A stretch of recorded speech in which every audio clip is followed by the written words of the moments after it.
one-on-one on the red carpet with none other than James Patterson, who to me was unrecognizable because I thought he'd be undercover here at the National Book Awards. So that's my excuse, and I'm sticking to it. I gotta get a better photographer for the book jackets, right? Well, now we can see the character, and that it clearly says. All right, so I know Mr. Patterson. I know your works because of Alex Cross. Right, we got Alex Cross, and then a lot of kids' books, and then tonight is really about some of the things that we're trying to do, helping independent bookstores and school libraries. And with school libraries, I work with Scholastic, and when we said we were going to help, we got 28,000 pleas for help in 10 days. Oh, no. So it just goes to show you, I mean, the need. Yeah, the need is unbelievable. The need is great. So I don't want to make this like trendy or, empty-headed.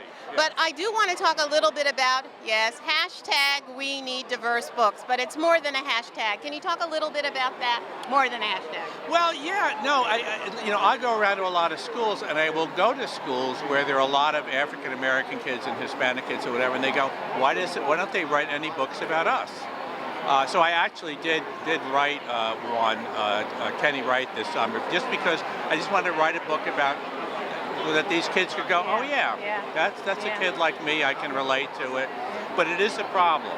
It is a problem, and publishers need to do a better job getting those books written. And then, they actually write some and they publish some, but they do such small printings that the kids never see them. Yeah. Okay, so moving forward, I know one of the things, and I'll be quick, one of the things that you've been doing is just giving some money where your mouth is. You've been giving some money. Money is not a bad thing when it comes to this.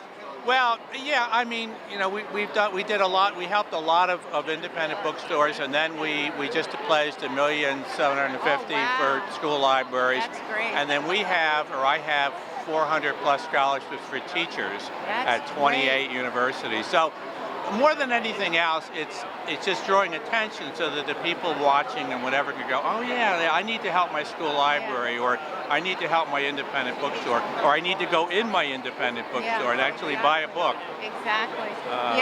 That's a good point.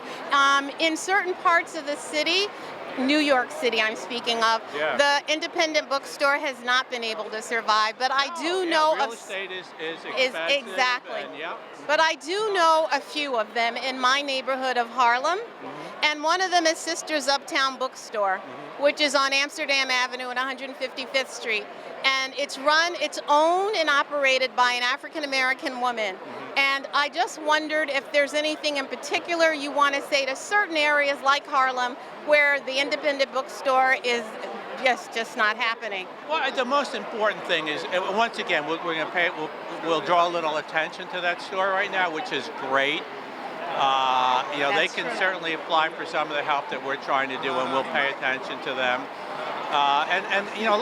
It's funny because a lot of people, they want a store in their neighborhood, but then they don't go to it. Exactly. So they got to support the store. Exactly. Got to support the store. Thank you so much. I've been speaking with James Patterson and at the National Book Awards on the red carpet, and he's going to leave now with this gorgeous date. Thank you so much. Yeah, Bye-bye.